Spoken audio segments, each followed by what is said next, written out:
guys, Ellie here in the kitchen again today, and tonight I'm taking you along on my dinner journey essentially because we have some beans to process.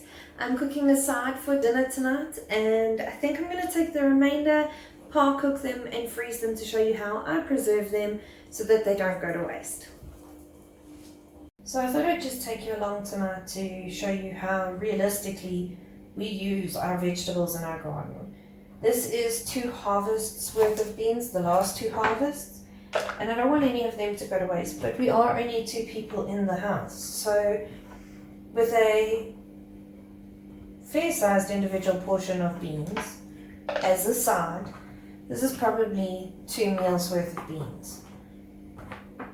But I don't necessarily know that I'm going to eat through all of these beans straight away. So I do have a slight surplus at the moment.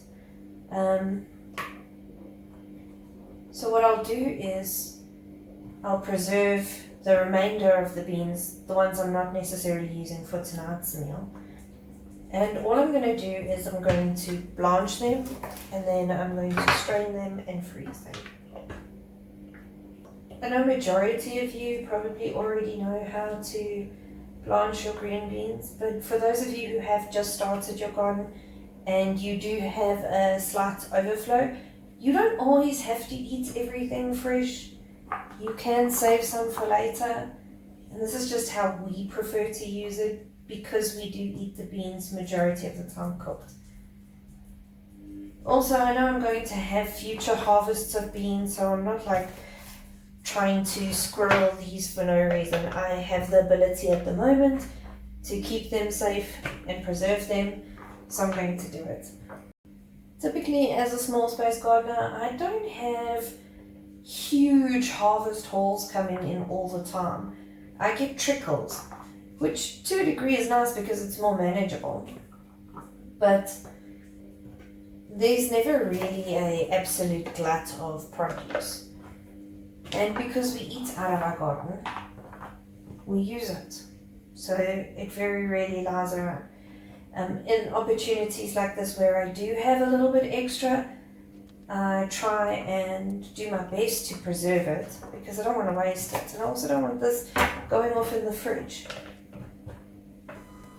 So I've just got a pot here and I put it on the stove and I added in a bit of salt and I brought that up to a boil just to get it ready for when we're ready to blanch these beans.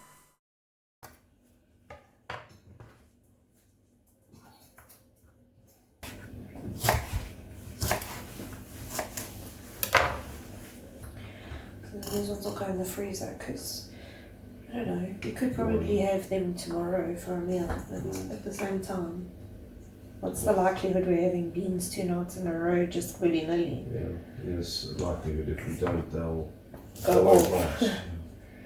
And we've got more coming in, so I just figured let me take this overflow. If you freeze them raw? You can freeze them raw. Honestly, I just do this because this is what my mom told me to do. Okay. Do you want me to chop the onion?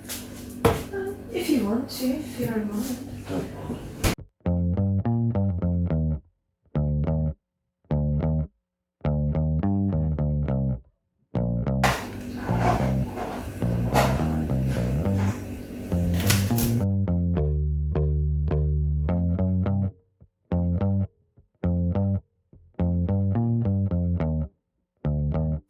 So while Duncan was chopping up the onions and garlic for me, I was putting these beans into blanch. So I just dumped the beans into the pot and put the lid on and I allowed them to boil just long enough for me to get everything else ready. You heat them so it cooks them the first time. You just want it to cook a little bit. And this does help with their colour, it keeps them green. Okay.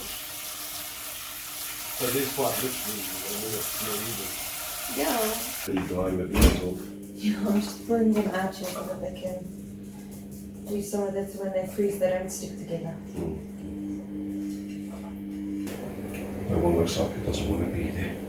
I better pack these now before, because I'm standing here waiting for you, and as I'm waiting, I'm just like merrily snacking on there. And we're going to look down and there's going to be nothing there and I'm going to feel really bad.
Devil's shake on the beans.